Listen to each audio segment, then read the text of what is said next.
Hey y'all, I am back and it's time for us to go ahead and get into Real Housewives of Salt Lake City, all right? Um Girl, I don't even know where these notes are. I'm not going to hold y'all. I mean, I have my notes, but I feel like my notes may be all over the place, but we're going to get into it. First things first, these ladies are about to throw Brittany a high body count hair potluck, okay? With all of these tore up wigs, I was hollering. I thought it was too funny. And actually, it was really just a come together, the support Brittany type of potluck. But Angie wanted to go ahead and throw the high body count hair in on it. I love how she told everybody hair up.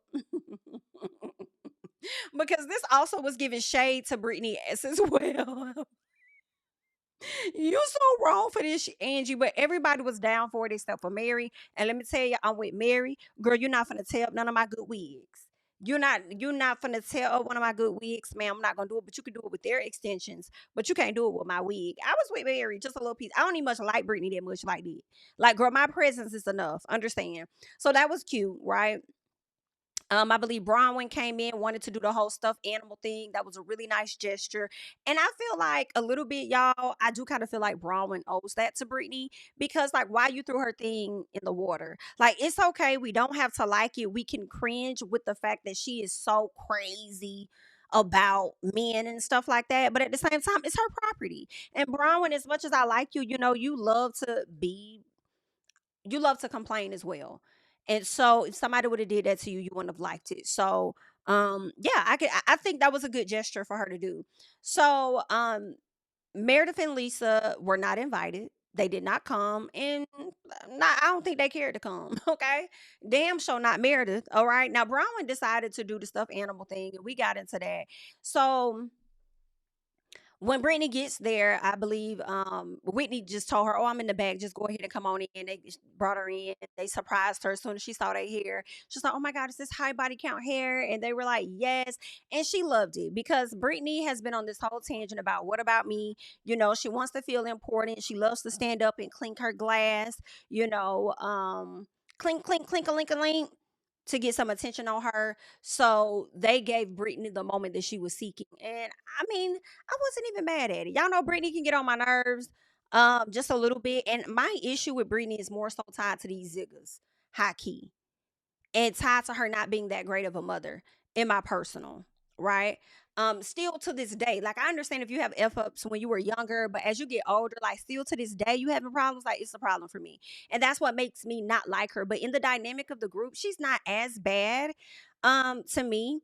And yeah, she's not as bad as she was handling Meredith's ass. Like, why are you even talking to me? Like, girl, I'm hollering. Okay. They say Brittany can sing. Y'all know I went back and re-listened to that clip of her, Shamia, and I'm sorry, her Shamesi and Drew Sidora singing some Christmas song. And I said, you know, Brittany wasn't that bad. Brittany wasn't bad. Brittany wasn't bad. I think, as I think about it, I think it was how it was recorded, maybe because the person seemed like they were higher up in the auditorium or something. So I think it could have just been like the sound of it all. So Brittany probably do got a voice. She didn't sound bad. Okay, I was over there shading that lady, and it really was no reason for it. But anyway, so everyone left her a message, right? When it was time to, do the little teddy bears, which was so freaking cute. Like that is like, first of all, that is like such a cute little birthday thing for like a five-year olds and under, probably 7-year olds and under, right? You just have a little like have little stations, do like a little, I don't know if y'all got like a clubhouse or something, book a little clubhouse, and just like, do little cute little stations. And at this station, you can make your own little teddy bear and you can leave messages or whatever. You can leave a message for your best buddy over here. You can leave a message and take it home with you. Your parents can, like, that is just so cute. I know they did it for her big grown ass, but it's a lot of grown adults that love teddy bears like that. And I just think that's so cute, like, even for little kids. And that's probably why they even created it, right? But anyway, I'm on a tangent. So everyone pretty much left her a message, but Mary, when I tell you, I fell to the motherfucking floor. When it was everybody went around, they had a message for her. It was Mary's turn to play her message. And so they was like, tell her what you said. And she was like, no, no, she can hear it. Let her do it herself. So Mary sent over there grinning ear to ear, ready for Brittany to press play on this damn teddy bear and nothing was coming out. And the awkward silence had me hollering. Ga, ga, ga, ga. Okay? I said, watch, nothing is on it. I said, watch. Because Mary don't even like this girl. I said, not like that. I said, watch, nothing's on it. And so when they asked her, what did George say? She said, nothing. And I fell the out. I did think it was hilarious, but also it was a little messed up. Like, don't do it again, right? So when I think about Stacy, y'all know how Giselle got everybody robes, but she left hers blank, right? She wrote a message for everybody, but she didn't write anything for Stacy. And I think Giselle did one more thing where she didn't really include Stacy in it. And it was like, okay. At this point, you getting on. Now, the first time may have been a little kiki girl, but like now you getting on my nerves. So let's not make this a habit because I might feel the same way. We'll see. But let's keep going. So Whitney feels like Meredith crossed the line, and she said it's going to be hard for Whitney. She said it's going to be hard for me to come back from that. She didn't say it was going to be hard for Meredith to come back. It was going to be hard for her to come back, right? From that. Meaning, I'm not going to forget. And it's stupid to me just a little bit because she didn't do anything to you, all right? And you're sitting here like it's going to be hard for you to come back as if you're not going to forgive her for what she did to Brittany. Let's keep going because let's keep going. So Bronwyn says that, she says she spoke to Meredith and Meredith told her that she doesn't know what these ladies are talking about and that she and Lisa didn't do nothing to Brittany. Like, what she thought? I ain't do nothing to that girl. Okay, that's her fault. She the one. That's on her. She felt the way. Ain't got nothing to do with me, girl. That's on you. So she was talking to Lisa. She said she was talking to Lisa very calmly. And she was like, yeah, I was talking about Bronwyn. But again, like I said, it's not my fault. She had her headphones on. She shouldn't have been eavesdropping. So I don't know. Because at one point, I'm feeling like, Meredith, we seen you go off on a damn tangent before. Let's act like you didn't. Let's not act like you didn't. Also, they're saying, from what I'm hearing, production and the cast were the only ones at the front where the whole first class was, right? So I mean, even with them there though, like even if she showed her tail, she probably would have been, they would have called the folks on them. Okay, they would have, if she was acting irate. When I think about this Portia Williams thing and Portia having the feds or whatever waiting on her once she gets there because her and this lady got into an altercation, but that lady got so crazy that they had to hold her back. So now I'm questioning. And let me tell y'all why I'm really questioning. Not only because of the Portia thing, right? Where I'm questioning this about whether Meredith really did this or not. Not only the Portia thing, but when I hear Whitney say, oh, what Meredith did is going to be hard for me to come back from that, right? This is what she says. Then you have, what's her name? You have Heather who chimes into the conversation, right? Heather says Lisa is crazy and she isn't going to be responsible for anything. Heather tells them that Lisa was trying to rewrite history. She changed her story, trying to say, you're trying to change the story from what it is that I saw with my own eyes. Heather says that, I know that me and Lisa have a history and we have shared experiences. And as much as I want to ride for them, I can't unless they're going to acknowledge what they did and apologize to Brittany. When I hear this coming from Whitney, I hear this coming from Heather, it kind of makes me feel like, okay, this entire meeting is a less ice out Meredith and Lisa. That's what I took from that. So it makes me not want to believe them. Like, I feel like now I think that y'all could have been putting 20 on damn 20 on 10 on how Meredith was really reacting, because why nobody said anything to her? Why they didn't snatch Meredith up like they snatched up Portia and that other white lady when it came down to Portia's incident, ready to have a conversation as soon as she got off the boat. I'm sorry, off the flight. So I'm not sure, because when you have a Mary Cosby saying that it happened, I don't feel like Mary has a reason to lie. When Mary went to check Angie or had the conversation with Angie, checking her on her behavior, Mary was right because we witnessed how crazy Angie was getting. I felt like Angie was justified. However, Mary, who's seen even more of Angie than what we have, is like, okay, you was doing too damn much as my friend. I don't like it. You're gonna have to change that, right? Mary wasn't wrong in this. I just kind of feel like two things could be true. Maybe Meredith was a bit loud, like talking loud, on the plane enough for Brittany to hear her, but not thinking everybody else heard her. But then also could have been thinking, also, it could have been a situation where Meredith wasn't that bad to where the people had to remove her off the plane or kick her off, say she's on a no-fly list or stuff. So I still feel like what Mary is saying is true a piece, but I feel like Whitney and Heather are putting 20 on 10 at the same time. Right? Because the goal, and it's so weird because Whitney is highlighting Meredith and what Meredith did wrong, but Heather goes straight to Lisa. And I'm like, why are you? And I ain't been here for Lisa, but it's crazy that I've been waiting for Heather to get out of Lisa's ass. And when she finally does, it kind of got me a little bit on Lisa's side, like very weirdly. And it's like, although Lisa is not always trustworthy, I get that. But at the same time, Lisa's not really the problem here. The problem is truly Meredith. So why are we not highlighting just Meredith? Why are you grouping them in it together to make them both seem like the problem? Or more so, it seems to me, from Heather's perspective, Lisa is the ultimate problem, not even Meredith. So basically, it's giving let's ice out Meredith and Lisa. It's very weird, and I know somebody else have got to see what I'm saying. I know the people that do not like Lisa are going to be on the opposing side of things. Jamie, no, da da da da. I completely get that, girl. Do what you gonna do. Scoot over though. Scoot or get step to the side. I'm talking to the folks, okay, that's seeing it how I'm seeing. Do you see what I'm saying, please? Okay. Do we see each other a little bit? So Mary says that's the only way things are going to change if these ladies do acknowledge what they did to Brittany and offer her an apology, right? I don't feel like Brittany is owed an apology in this moment because Meredith was still upset, right? And you sat up there and said that lady husband was cheating. So Heather, when you tell Brittany, like, oh, when you tell somebody their partner is cheating, you should expect the whole mountain getting ready to be thrown your way. Well, Heather is still giving the mountain. She didn't finish giving her the mountain then, if that's the case. And this time she wasn't even talking to her, but she was talking to her enough. Maybe she could have shook her chair or something. I'm not sure. That's what Brittany said. Brittany be up here lying too. Okay. So I'm just like, I don't feel like she owed an apology. Cause she was already trying to play that victim when she was back at the dam on the boat. When I do the same thing as other people out of kindness, that shit was not out of kindness. Like you literally was trying to come at that lady about her husband.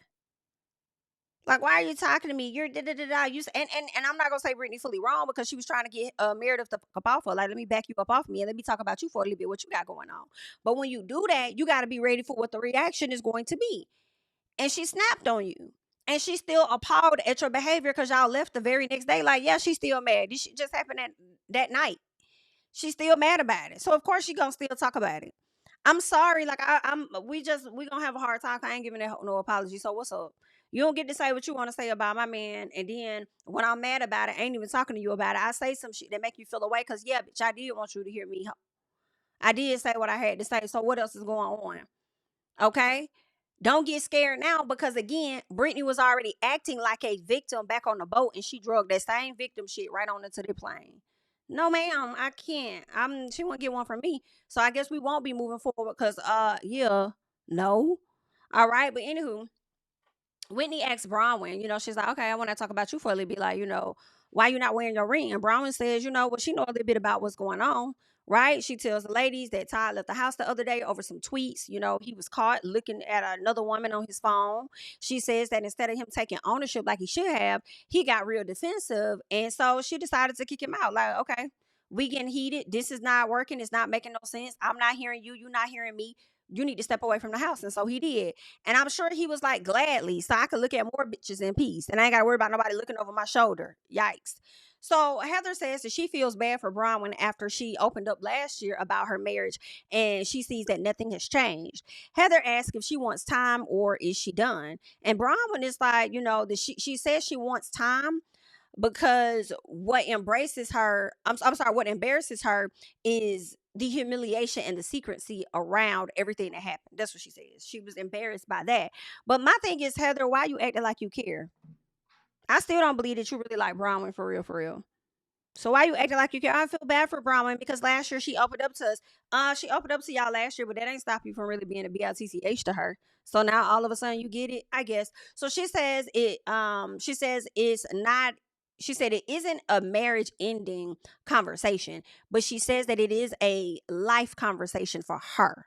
Right? They're going through some changes. They need to talk about stuff. She says to be able to say this isn't working and that they want something different. She want to be able to do that. She says they don't have an arrangement right now, but they are both adults. So if they want to have an arrangement, they should talk about it and they should be able to have whatever the hell they want within their marriage.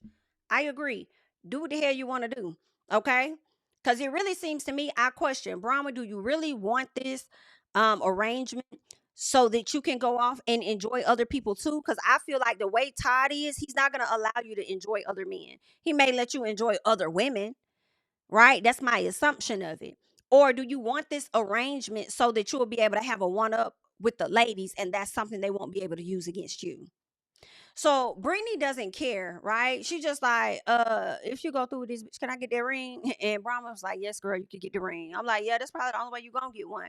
So Mary is getting ready to open up the church again, right? She talks with her son. He tells her about, doing the AA meetings or whatnot, and how he needs like I guess a higher power or whatnot, seeking God and everything. And she and her son are trying to figure out his life path. Like, what's his life? What's your path? Where you're going with this? And he just at that phase where he's just trying to figure it out. And unfortunately, I feel like for him, drugs and things are clouding his mental. All right. Yeah, and marriages, they just gotta continue to work with them and work through it. I mean, I don't know what them folks going through. I've never experienced that. But I don't know. Best of luck to them, right? So he tells her about the friends that he had that he used to run with, cool with. I don't know if he was talking about the people that used to be in the meetings or not, but he says that they relapsed. So I guess he was talking about the friends that he met when he was going through the camp or whatnot. I don't know what you call it, but the rehab. And so she asked him if he told them to pray, and I'm like, yeah, pray, but it's also giving faith without works is dead. Like at some point you could pray all day, but what you doing? You also got to start making moves, okay? You also got to start going in that direction, just a little piece of wanting to do better. And it's going to be hard. It's going to be hard, right? I feel like my addiction may be social media, right? Everybody got a different type of addiction. Some people may have addictions to drugs, some have addictions to candies and stuff and sweets and that. And girl, shout out to me, honey, because I cut that shit out. Girl, I did a cold turkey on the sugar. The sugars and the sodas and all that, girl. Anyway. But everybody has their vices, right? Um, but you gotta put in that work. You can continue to pray, whatnot, put in that work, meditate, do all those things. But wishing him the best. So she asked him, did he tell his friends that? He was like, no, not really, because I don't want to force that on them. But also I feel like it's not really forcing that on them if you just tell them. But at the same time, you know that they ain't got that within them. They probably ain't gonna be wanting to rock with you. Like, hey, man, don't come around here talking about God with us. That's what it's given to me. But he said he didn't want to force it down their throats. And it also gave that you force it down my damn throat so much. Like it's been all a part of my life all this time, ever since well before you had me, and I still turned out like this. Please stop trying to force that shit down my throat. God this, God that, God this, God that. Right? So I don't know. Some people, when they go through these struggles, they actually go through a space of hating God, not liking God, not believing in God. How could you allow this to happen to me? Like people got their own stuff. So Mary, I do feel like you need to make sure that your son is truly a damn believer. Also, while you over here trying to preach to other folks. So I don't know. As much as I like Mary, and I don't want to come down on her as a parent because I wasn't there and don't know everything when it comes to raising her son. But I don't know, something is giving hypocritical just a little bit. But definitely wishing them the best because you could be the best parent and then your kids just fall by the wayside. I mean, everybody got their own stuff. So I really don't want to come down on her about that too much. But what I am gonna do right now, because I don't want to forget. So towards the end of the episode, Mary was gonna bring her son to church, right? This is where I feel like I don't know, hypocritical. Y'all let me know. And the son did not come because the son was high. So she told me he had to get out the car. You know why you put him out the car? Because you was thinking more so about the representation of yourself and how he was gonna make you look to the fucking audience because you all about image. But why you gonna tell your son to pray and tell other folks to pray, but your child being high? Why won't you bring his high ass to church? Since he looking for a higher power, maybe he could get that damn high. He already up there. If he high, let him get that much more damn closer to God. Now, granted, it can also go left. It can also go left to where he probably show his ass down there to the church, okay? But the way your folks was around there hooting and damn hollering and all that, girl, they probably would have thought his ass had the fucking Holy Ghost, to be quite honest with you. Okay, they wouldn't have thought he was no different than the other bitches up there. I mean, the other ladies down there stomping down the aisles and in the pulpit and stuff. So, you know what I'm saying? You over there hooping, hollering, screaming, girl. So they probably would have thought he caught it too. Well, nobody would have known he was high. Honestly, hell, if he would have just sit there, because I don't think he would have showed his ass. But if he did, like I said, he would have been in the right place. But if he didn't, he just sat there. Then I don't think. I mean, they probably would have thought something was wrong with him because he wasn't catching the spirit, possibly. But at the same time, shit, he probably would have been like that other little boy. It was a little boy. They put the camera. They put the camera on, and the little boy was like, it was so funny. It was a quick glimpse, like, and the reason why I laughed my ass off when I saw that was because I finally got to see what the fuck I looked like when I was a child, when I first saw that shit in church. Understand, okay? What y'all got going on in here? And baby, my grandmama know she was one of them. The way she would stand up, whoa, and then fall out. I'm like, if go get her. Somebody go down there and get, because why grandma showing out like that? Baby, the way me and my brothers used to go up to the balcony. Okay, anybody that went to the church that's watched, which I already know, well, me and my brothers were right up there in the damn balcony, trying to be disassociated, even though everybody knew who the hell we was, baby. And I ain't gonna lie, child, we would be asleep. Okay, start out at 11. We up probably about 12. The pastor go for a real long time, baby. We all knocked out. We used to challenge though. We used to try to stay up doing the service, but girl, fuck that. We knocked out. I ain't got time. Wrap this up, sir. Cause you going too long. Yeah, I can't stand when. And let me not go on it with pastors, cause y'all get on my fucking nerves to get y'all point across, and it really don't take all that. All right, it really do not take all of that. In my personal, and like, why do you have to go that deep? Why do you have to go that deep to get what you got to say out? Like, it's really pissing me off because you going that damn deep. Like, it's prolonging you catching your breath, getting to the next word, so we get the fuck up out of here because I'm trying to get home and take these damn inchy ass stockings off. Okay? Take these clothes off, give them to my mama so she can hang them up and do what she gonna do, wash them. You feel what I'm saying? I'm trying to go ahead and kick back, cut me on some damn TV. What you talking about? Wrestling probably coming on that night, or was it Monday nights? Probably Monday nights. But bitch, I'm trying to get it together. I'm trying to see what I'm wearing to school tomorrow. You over here like we don't have time. Hurry up. And no, it has not changed for me as an adult. It has not changed for me as an adult. I'll walk out on your. It's okay. That's the joy of it when you're grown. Okay. Well, I'm finna get the fuck. See you, Mary. All right, Sister Mary Smith. I'm finna go, bitch, cause I'm not finna sit up here. We're not doing that. We're not. I'm going to go. I will walk out on you. All right, and praise the Lord in the car. Cause y'all be doing it. And then it be all the cars leaving after church. I'm trying to leave before them. I don't even like traffic like that. Like, what you doing? Like, can you hurry up? It don't take all of that to get your point across. Okay. Damn. All that hooping and hollering and running back and forth and all that. But let me not police how y'all praise the Lord. Go ahead and do what y'all do. Don't mind me, honey. Don't mind me. Praise him how you praise him. Okay? Do your thing. All right? I'm just talking about the pastors, really. But anyway, girl, I'm all the way down. Let's scoot back a little bit. Let's go back in the episode song. So Lisa and John. Lisa said John irritated her so bad because she was trying to tell Henry her thoughts. And John said, oh, was you trying to tell him your thoughts? Or was you telling him how to think? Which one was it? And she said, well, I ain't like how you had corrected me. I was really just trying to tell him my thoughts. That's all that I was doing. You know what I'm saying? Like, don't be correcting me in front of our child. Like, what's going on with you? And I'm like, does this have to be a big deal? Like, it don't have to. And then she didn't like that her son had his daddy back. Like, yeah, mom, you could say it like this. Yeah, mom, it should be like that. Yeah, mom. She couldn't take it. And I'm just like, Lisa, what's your real issue? Because girl, this can't be it. Like, what else y'all got going on? Because that's what we arguing about how he says stuff. So you can walk around and correct people all day long, but can't nobody correct you in front of somebody else. Oh, okay. Because you always feel like you're right. That's your problem. Lisa, you need to break away from this perfect identity that you believe that you have. I need you to understand just how much of a flawed human you are. And I need you to understand that it's okay. It is okay. Your lack of accountability and acknowledging the flaws that you have is going to be the downfall of what you got going on. And you always talking about how John make you feel, but it don't seem like John is allowed to tell you how it is that he's feeling. I don't like partnerships like that. Okay. But anywho, so she feels like this isn't one instance and how she doesn't feel seen in the marriage lately, like he's done this to her before. But what about the stuff you've also done too? Right? If y'all are gonna talk, it needs to y'all need a mediator at this point. Because you're not gonna let him get nothing out. And when he say what or you talk and he trying to express it, you're not gonna let him get it out, vice versa, because he's trying to correct you on stuff. You trying to correct girl, y'all just go sit in therapy. So John says that he doesn't tell her how to think or talk, right? He says that he was just telling her from a guy's perspective. When you say this, then he's thinking that. Right. And here's the other thing why John probably told her that, because John and his son probably have their own conversations, right?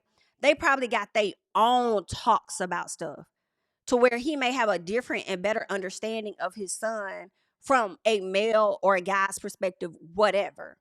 Right. And then maybe Lisa is validated in what she's saying about, I hear you, but it's also a way that you say that to me. Right. Maybe don't correct her at that moment. Take in what she's saying, make a note of it, and pull her to the side and say, hey, babe, so earlier today when you were talking to him, you said da da da da da. And, from conversations I've had, and sometimes, kids probably don't want the dad to tell the mama stuff that they tell them, whatever. You want to keep your loyalty to each other, whatever. Right? But maybe pull her to the side, have that conversation and say, maybe next time kind of try like this or that. But can I be honest and say that even if he would have did that and waited at a later time to tell her how she could have that conversation with their son from a guy's perspective or whatever, she still would have got offended. Look at how offended she got just in this sit down with him. So she said she felt undermined and she didn't feel validated in her feelings. Okay, Lisa. Okay. This is a running theme, and it's not just with her husband. It's not just with her husband. It's with them. It's with all her friendships. So she says that she deals with the ladies doing that and she doesn't want him doing that too. And I said, I'm glad you said that because literally I'm seeing this same pattern with the ladies. Okay. This is who you are. And you don't like correction. I'm a great friend. I'm an amazing friend. You're a terrible friend. And you also think you're a great partner too. So he tells her sometimes he don't be listening to her. She says he isn't a good listener. He admits that, he isn't a good listener all the time. He could be better. And she thinks that she's a good listener. Do y'all hear what I'm saying? This is what grinds my gears about Lisa Barlow. I'm a good listener. You're a poor listener. I'm a great friend. You're a bad friend. Like, I'm so sick of that. Right? She thinks a little bit too, not a little, she thinks a lot of bit highly of herself. And I'm not saying that you shouldn't, but don't think so highly of yourself that you're without fault. Like, come on, girl. So just go to therapy. She says they used to be on the same page. And he says, I feel like you want me to only be on your page. And that's it. It's all about what page you want me to be on. It's never about the page that I would want us to be on together. It's about what you want, right? So, that's pretty much what he was telling her, right? And he comes to her with his, he said, I come to you with my ideas. You disregard them. He then tells her that, and that's another thing. You never let me really finish what it is that I got to say, right? You never let me finish what I got to say. And sometimes it can be we have to practice just holding our tongue and let him get out everything and being an active listener and then responding, right? So John says they talk about business so much that it seems like it ain't nothing else for them to talk about because they so ingrained in the business. Look, okay, I get it. I see. I feel like I see what he's trying to tell her, girl. Okay, that's all y'all talk about. It's like no other real connection outside of making the business work. Because what's also interesting about all we do is talk about business, it also made me feel like y'all be in survival mode or something like that. Like when it comes to like the business has to work, it has to survive, it has to do that because if the business doesn't, then we won't be able to take it. It's something about it. So she says that she doesn't feel like that with him, and then, follows it up with them not talking as much anymore. And I said, okay, well, then that's what he's saying. Lisa, do you hear? He said that he doesn't feel like there's nothing to talk about aside from business, because y'all talk about it all the time. She says, really? I don't feel that way with you. I don't feel that way with you. And then she followed it up with how they don't talk as much anymore. Duh, because all y'all talk about is fucking business. But do you see how you don't even listen to what he's saying because you so ramped up and focused on how you feel? You ain't even listening. Why you talking about he don't listen? You just said you was a good listener, right? Y'all so disconnected. Good luck. Brittany and Jared. Somebody told Jared that Brittany was over there flirting on the boat with a different crew member. I don't know who was messy like that. It was Justin. Whitney went back and told him, right? Instead of him being concerned about what she felt was so devastating to her, which was the whole flight situation, and probably didn't even mention the fact that her ass aired out the fact that that lady husband was cheating or whatever she said, right? Making it seem as though Meredith had no right to come at her. And I feel like Meredith did. Okay, just a piece. You want to sit up here and play the victim, and you were going to use that victim mode in an effort to, woo Jared back into your arms. Jared didn't give a damn about that because Jared is more so focused on who the hell these crew members is that you over here fucking with. What you got going on? And Jared, why is you policing her when y'all on a break? See, this is why I can't do him. And it seems like during this conversation, Brittany started to realize the fact that, okay, this man be gaslighting at you. This man is a manipulator. This man be playing on your top. And any man that'll sit up there and tone you down in front of your daughter and don't even really know your daughter, develop a relationship with her, like none of that, is a man that you should be watching because something about that is off. Disgusting. So Jared says that she thought they were trying to work through stuff, right? Yeah. I think, or no, he said he thought they were trying to work through stuff. Brittany says that she just went through one of the most traumatic situations in my life. And it's like, girl, no, it wasn't. That wasn't the most traumatic, but okay. And you want to talk about these crew members, and he tells her that, you like to leave every 5 seconds. And what I'm looking for is somebody that's stable. Let me tell you why I holler. Because you just sat your ass up here talking about Meredith having seizures. There she go, having another seizure. Look at her. She has seizures. Basically calling Meredith unstable only for the man that you keep running after to turn around and call you unstable. Is you cool? And I feel like Jared was saying unstable in more ways than one. Not even just emotionally. I feel like more ways than one. Right? I definitely chuckled. I said, you did all of that. Right? Called this, talking about this lady got seizures and stuff, and now he calling you the one that's unstable. So Brittany is tired of the mind game. She says so. She asked him what he wants to do, and he says, you want a definite answer after being on this boat trying to get at guys, like you ain't been out here getting with women. I said, this old ass man is such a F boy and a manipulator is absolutely fucking disgusting. Like, send him on. She walks off. He eventually follows her. I said, this push and pull has to get exhausting at some point. She tells him that she just wants to feel safe, and he thinks it's unfair for her to sit up there and flirt. Disregarding how she feels, does not care anything about her feelings, none of that. But then she asks him, what's up? He never answers what's up because he's still stuck on the fact that she was over there flirting. This man enjoys inflicting pain upon you, Brittany. And as much as I hate it for you, why am I hearing karma just a little bit? And I'm saying karma for lack of a better word. You know, you are desiring so bad to be wanted by this man, and it's hurting you that he doesn't want you. Meanwhile, you've yet to check in after the conversation with your daughter, really, because these are the same feelings that your daughter has felt. For that's why I can't feel fully bad for you, that you are reaping the feelings through this zigga or this wigga that your daughter was over here feeling when it came to you. The desire to be wanted. I just hate it. But anyway, so he tells her she's the one that's confusing or whatever. So Brittany is basically at this point realizing that he playing games and he gaslight her. So he tells her that she's the one that's confusing. And I said, girl, this is a different form of manipulation. This is a different type of psycho thing that's going on up here that he's playing on your top. Like, you have to piece him out and let him go on.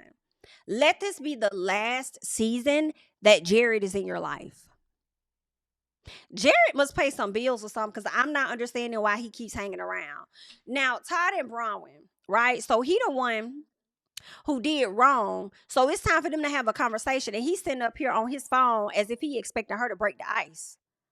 Nigga, what? You need to be opening up the floor to talk. So Bronwyn tells Ty that she feels not good enough when it comes to him. She says this happened in the past and it made her question how important she was to him. So she says